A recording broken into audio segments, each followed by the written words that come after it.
Welcome back to the farm, everyone. I have no idea what Dad's doing. It's still way too wet to cut, unless he's gonna try. You never know with him. You can't outguess him. It got really chilly last night. Lows in the lower 40s, which is the coldest we've had since last spring. Fall is definitely here. Just waiting on the ground to dry up a little bit more, the beans to dry, because we think we're right on the precipice of being able to cut almost all of our beans. They're just not quite there. Yesterday we finished up 2 small fields that we started 10 days ago just to have them done and be able to get the combines in the same spot. We had a few loads come in at 15%, 14 to 15. That's higher than we like to send them to commercial storage at, because you get a lot of dockage and shrink. You lose money by taking them to the elevator if they're too wet. The only way to counteract that is to put your beans in your own bin, because you can do the same thing and not get stolen from. The downside is if you don't manage your wet beans in the bin very well, they will literally turn into concrete. Those really didn't pick up that much moisture overnight. Looks like we might be unhooking. Not sure. Dad's not a very good communicator. Sometimes you just have to fill in the blanks on your own of what's going on.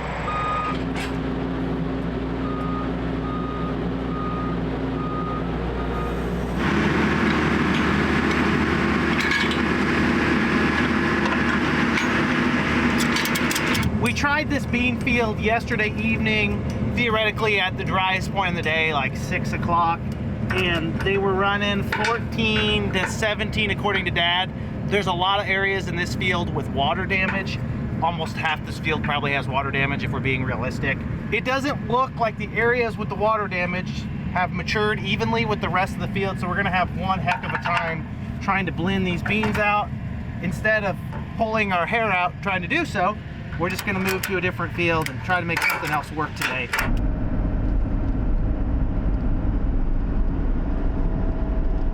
We're gonna try a field 3/4 of a mile to the north.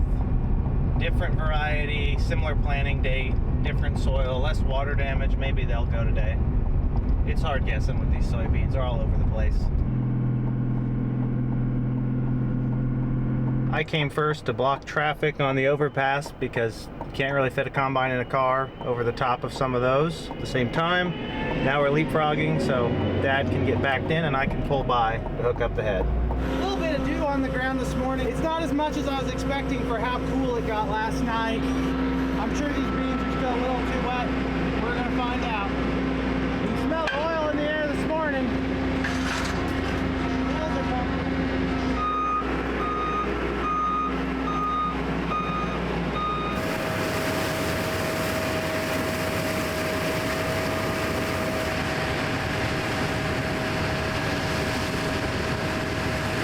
I don't know whether or not these soybeans are going to cut. I do know, based on the history of this farm, the topography and the soil type, these will be lucky to make 60. It's just not a productive farm. It also looks like it's a little damp out here, ground condition wise. We'll see what the boss does in a minute.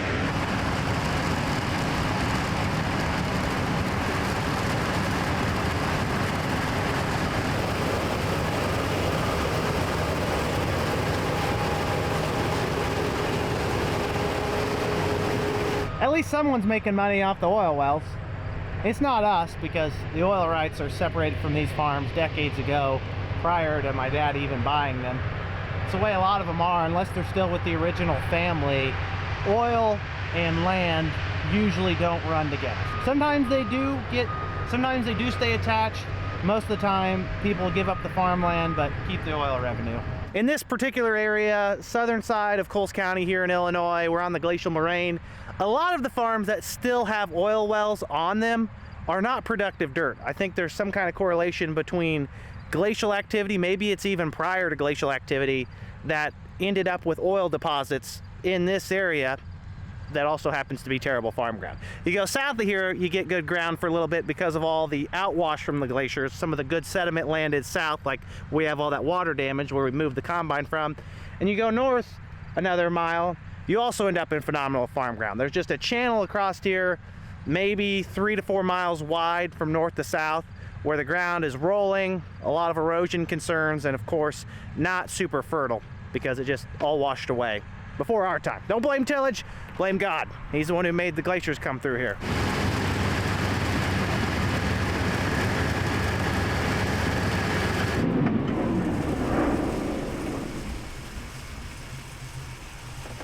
What were they testing?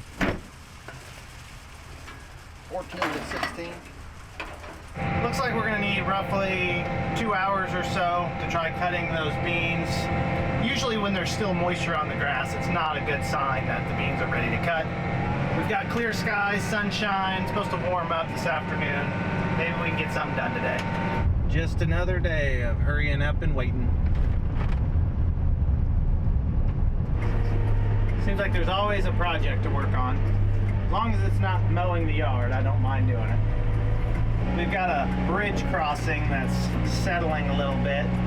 The neighbors did some work on it because it's their bridge and fixed it quite a bit, but over the summer when we got all that rain, it's kind of fallen in a little bit.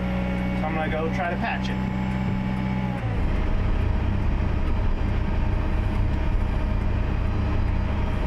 Here's the crossing in general.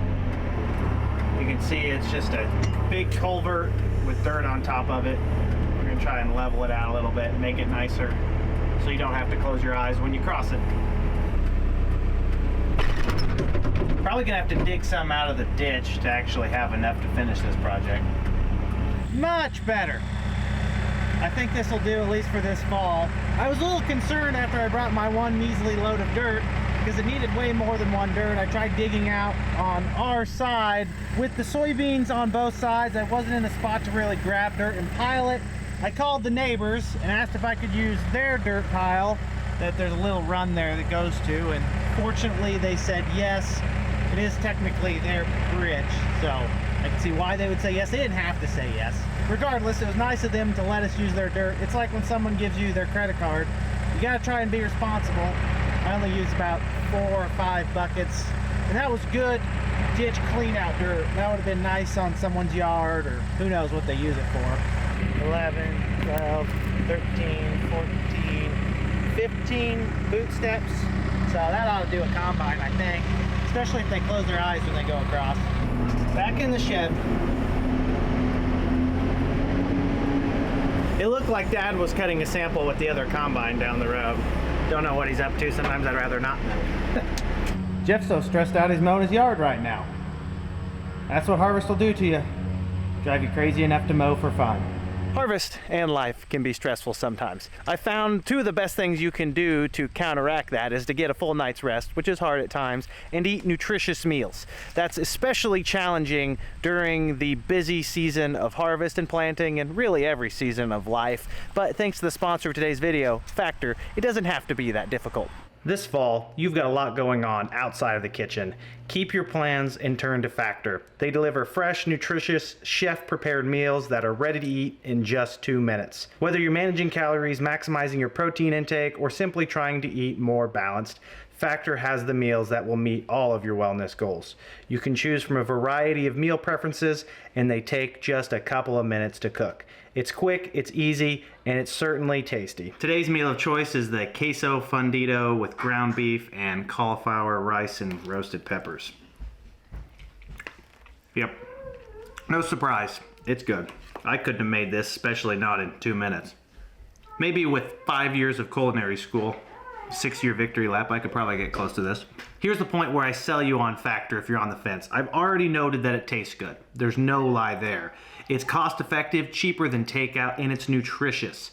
If you're going to some of these fast food restaurants every day, you're going to spend more money and get lower quality food than you would get from a Factor meal. It's great for you, it's great for your family. Providing proper nourishment to your body in a way that's quick and easy is really hard to pass up on. This gets even more enticing when you consider the fact that at factor75.com with code TrippyFarmer50, you get 50% off your first box and 20% off of the next box after that. It's a great way to try it out at a very cheap price. I think you'll enjoy it. If you have specific dietary needs, they'll work with you. If you're trying to lose weight, it takes all the calorie counting off the table. You don't have to worry about what you're eating for lunch. It makes your life easier. It makes my family's life easier. They enjoy them as well. Allie's about to have shrimp and filet mignon. She got a fancier one than I. Factor is awesome. Head over to factor75.com. Use code TrippyFarmer50. That's 50% off your first box, 20% off the box after that. As always, I love working with Factor. Their meals are awesome. You guys go check them out.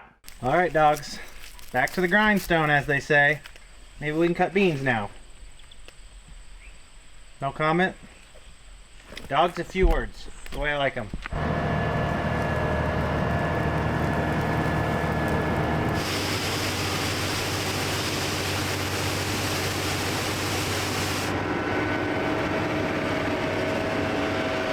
Crossed a few things off the to-do list, killed some time, ate some lunch, and we're back to cut another sample.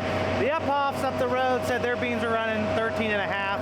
I think theirs were drier yesterday too. Our beans seem to be a point higher than where they're at.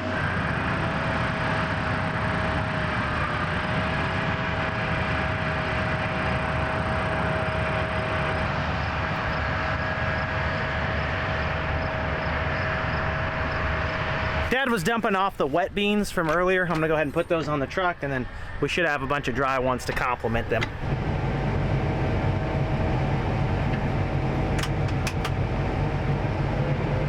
I lied to you in the last video. I said the combines would be together today.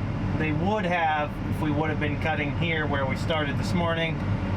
We are up here with the big machine. Katie's gonna cut 2 miles to the west. There's 20 acres here that needs cut. A lot of patches we're working on. Then I'm hopeful after we finish this and she finishes that, we'll meet around here somewhere and be able to cut. Eventually it just gets too complicated to have the combines in separate places when you don't have separate crews. We've just got one crew. They just happen to be spread out, and it makes record keeping get kind of complicated. So I think they'll be in the same field within the next 2 hours. Unless Dad takes out an oil well. We may not get anything done. I just loaded and sent the first semi truck out of the field. It's kind of slow, even with the big combine. Short rows, not incredibly high yielding beans. Doing a lot of sitting. Try to shut the tractor off on a day like today where it's not hot outside. Enjoy the ambiance and the bean dust all around. Try not to sneeze violently.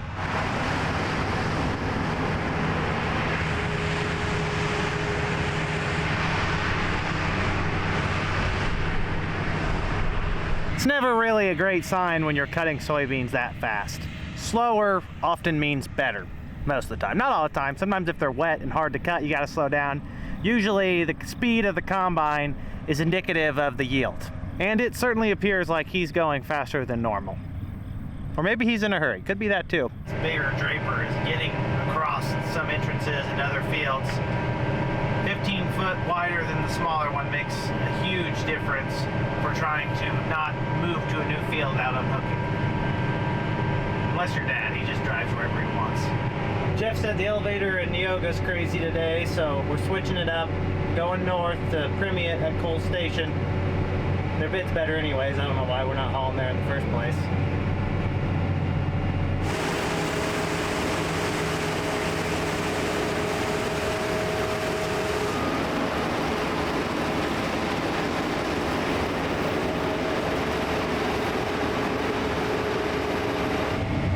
When soybeans are less than $10 a bushel, every plant counts, and it's just horrible to have to look at the ones you miss all winter.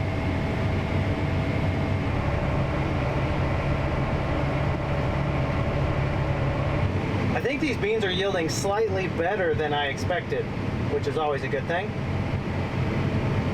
Jeff, what was your moisture on that first load, if you copy? 13.7. Moisture at 13.7. We're already doing a better job today than yesterday. We've just got this little sliver right here, maybe 2 or 3 acres at most, and then we're finished up. We're going to cross over to the south here. Katie should be about done.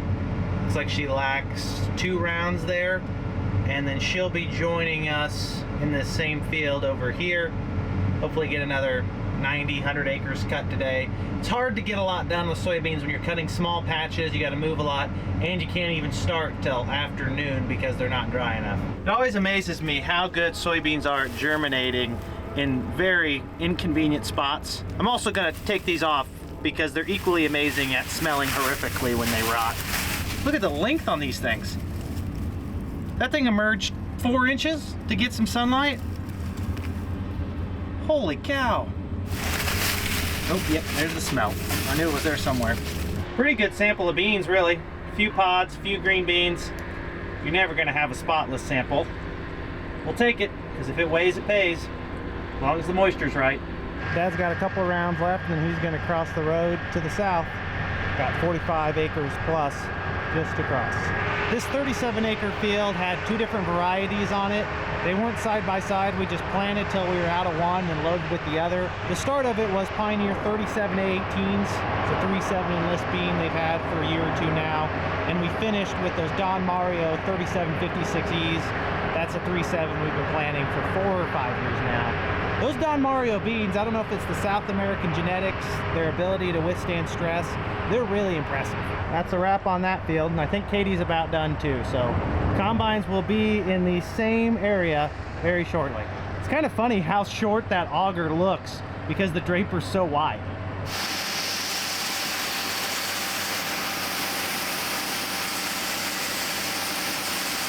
This is quicker than unhooking until we rip out a post.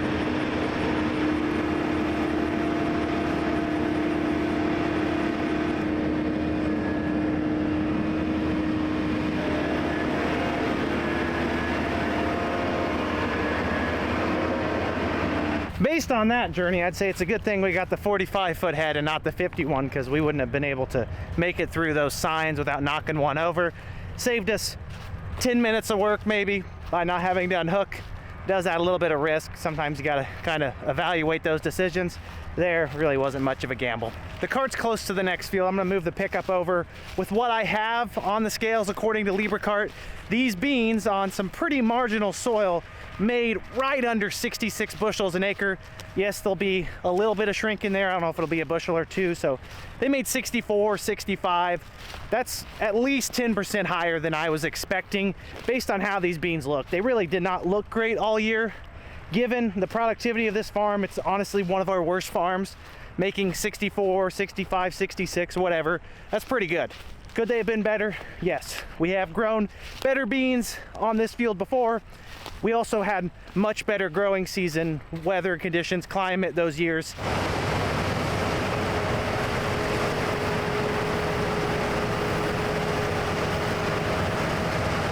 We successfully made it across the road. This is essentially the same type of farm, a little bit bigger, a little more productive with more sensitivity to water because of all these terraces across here. Katie should be on her way shortly with the draper at combine, and then all the trucks are going to convene here. If you want a topographical summary of why the field we started at this morning has so much water on it, this is a prime example right here, because all of this water in a roundabout way heads down to that field right over there on the other side of the interstate. A lot of grade here. The interstate's busy today. It almost is always busy. 57 is not lightly traveled, to put it simply. That's probably enough.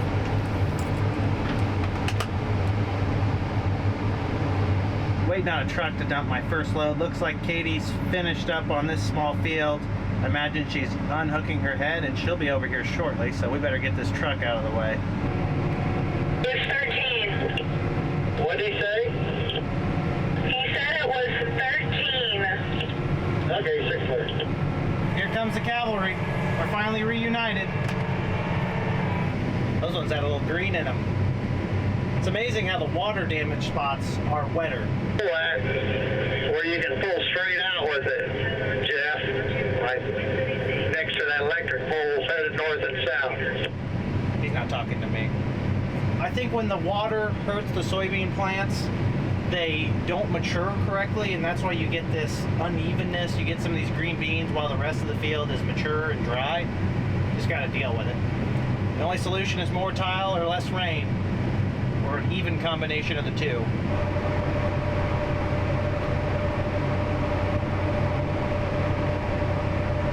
Now it's going to appear like we're actually getting something done, because we have multiple machines in the field, multiple trucks. It's just simpler when everyone's in the same place.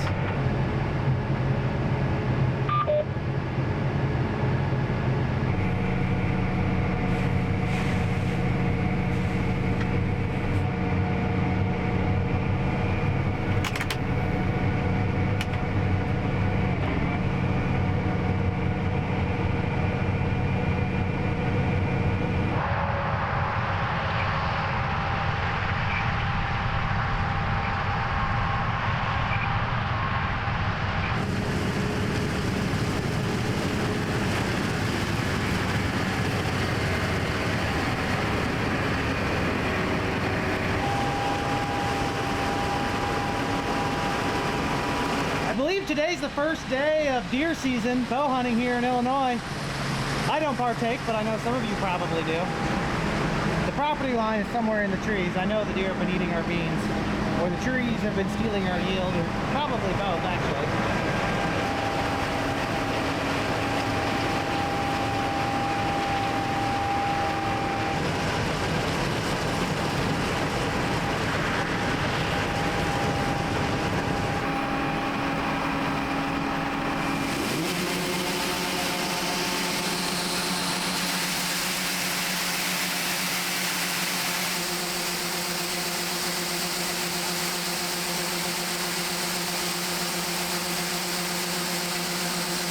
The elevator must be getting busy. The trucks have quite the turnaround time right now.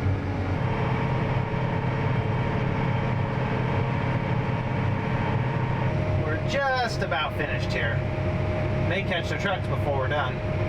We've only got one driver operating all three, so it doesn't really give him much wiggle room if the elevator's slow. You can tell I was being honest about not being a deer hunter because yesterday was the first day of deer bow season, not today. I don't know very much. Getting ready to move to the next field.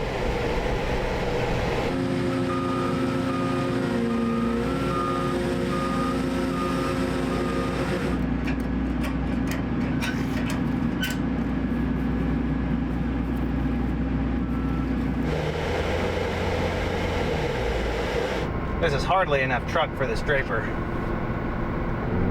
Really need to switch them. Moving a mile to the west. I'd say those are dry, roughly guessing.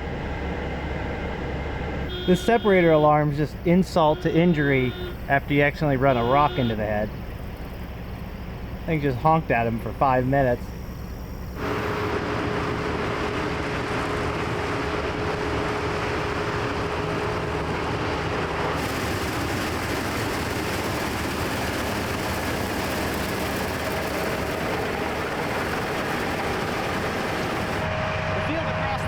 South is that 111-day pioneer corn we tested the other video. It was 18% moisture, 19% moisture.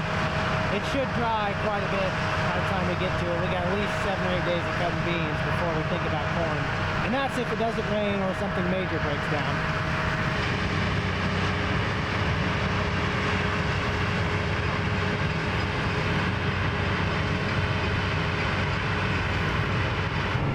Getting everything moved over here. Dad took one of the loaded semis elevator to catch us up, so I'm gonna hop in the big machine and run it and cut the ends off. That last field made a whopping 62 bushel an acre dry. I don't think there was any shrink because they're mostly 13 or sub 13% moisture. I'm a little surprised. I expected it to be better than the field to the north that made 65 or 66. Don't really know the difference. I think it's a higher quality farm, but also more prone to water issues. So maybe the water drug it back and it just didn't have enough on the top end to make up for it. Don't mind if I do. Now no one can join me.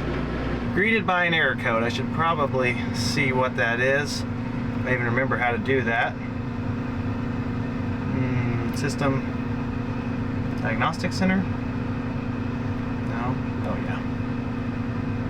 Trouble codes. Unloading auger latch swung in issue. Huh. Let's do this. I was about to take off in excitement and then forgot that Dad has grain in the hopper that I probably need to offload.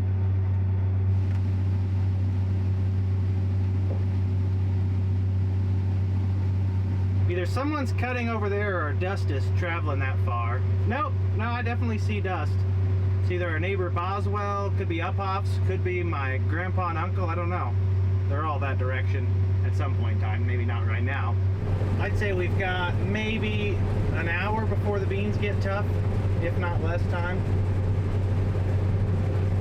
We're cutting a hillside right now where water gets away, running 80 to 85. I'll be a little on the wet side on not great ground. So drainage played a role, and then a lack of rain also played a role, because you can see we get farther up the hillside, now the beans are really short.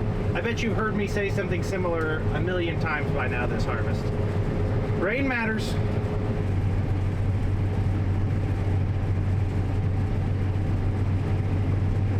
It's hard hard to film and cut the inrows off at the same time. I need to try the boundary track. Maybe that would work. Use it to plant the field, so surely it's accurate to cut.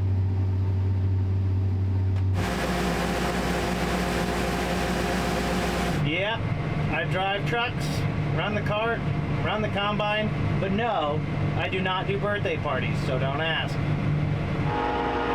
Amtrak.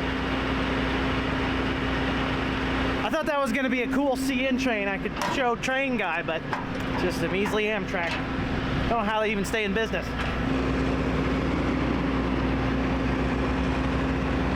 To be fair, they probably say the same thing about us when they drive by and look at our fields.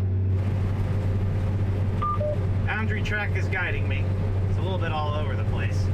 My boundary may not be straight either. I see a little curve in my planting lines. I was just about to say this combining thing is pretty nice. And I plugged the feeder house. Ron showed me that you can slow feed if you just hold the button.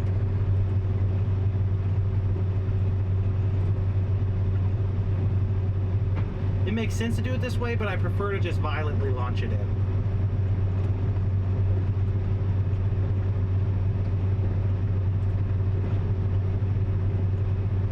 Man, now you really done it. Where did I get dirt at? Didn't even run it in the ground. Well, obviously I had to have. That's why you don't let the grain cart guy run the combine. Is there a rock in there somewhere? No. A lot of beans. A whole lot of beans. Well, there's your problem right there. I was dragging up on the south side row that whole time. Didn't even notice it. Center belt's not turning. It will reverse. Gotta be a rock in there or something. It's my third time getting out. The center belt's not spinning, so I don't know if I jam some dirt under there. Of course. They got rid of the traditional safety stop. I think it's this. Push it in, it's off. Doesn't seem as safe as a metal bar. Not even in the hole.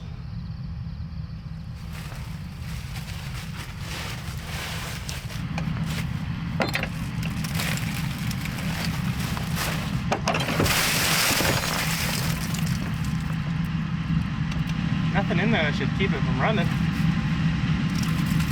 Don't know why they weren't closed all the way.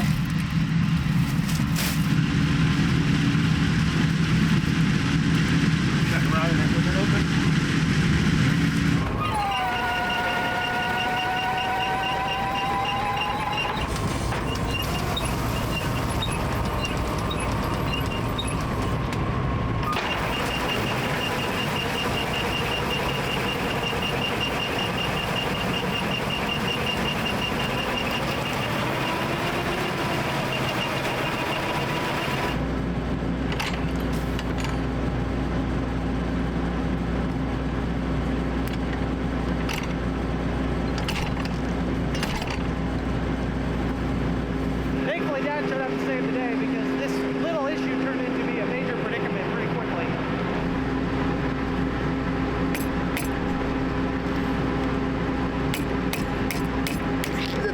It's moving. Nothing quite calms your nerves like the red button of safety. In. I don't even think we had it off.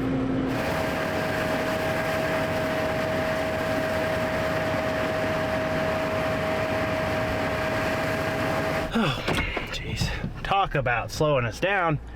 Never let the grain cart driver drive the combine. It's been settled. That's why I'm the grain cart guy. Just mess things up. That basically cost us 10 acres of productivity and another truck to the elevator that we're not going to get tonight.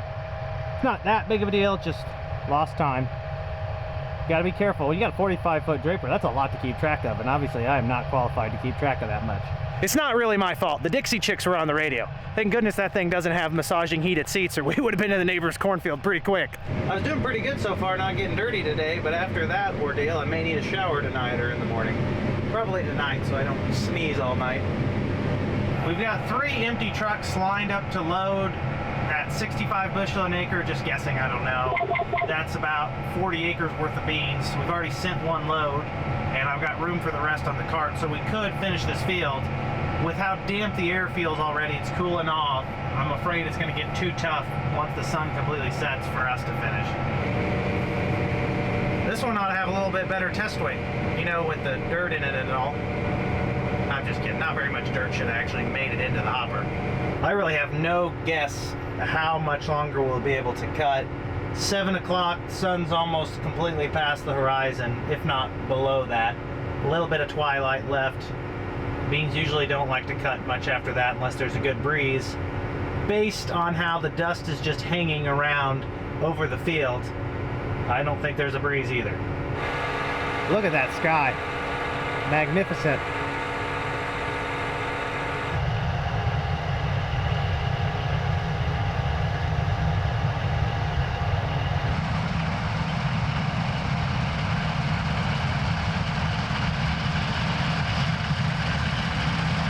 Another somewhat reliable metric to the harvestability of soybeans as the evening drags on is how much dust the combines are producing. When we opened this field up a couple hours ago, you watch the big combine just making an absolute smoke screen, whereas as the evening comes to a close, you'll watch the dust just kind of dry up in a way, or maybe wet up makes more sense.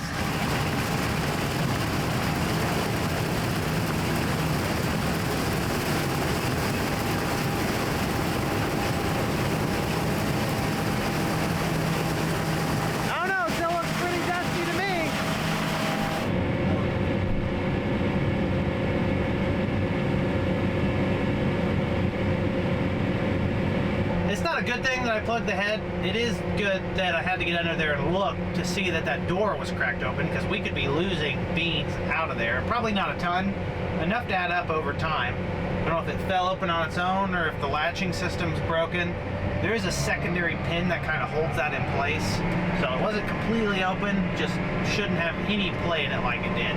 That doesn't absolve me by any means for plugging the draper. That was my mistake. It happens.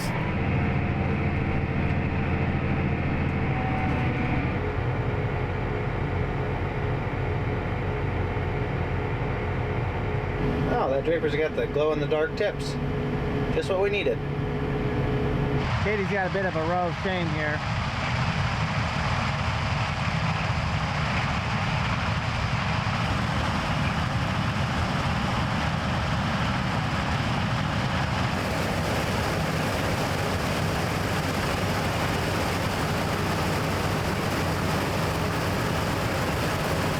It's been about 15 minutes, we're still running. I feel like these beans are the worst beans we've cut so far, just on pacing. I'm gonna do myself the disservice of checking to see what the big combine's saying.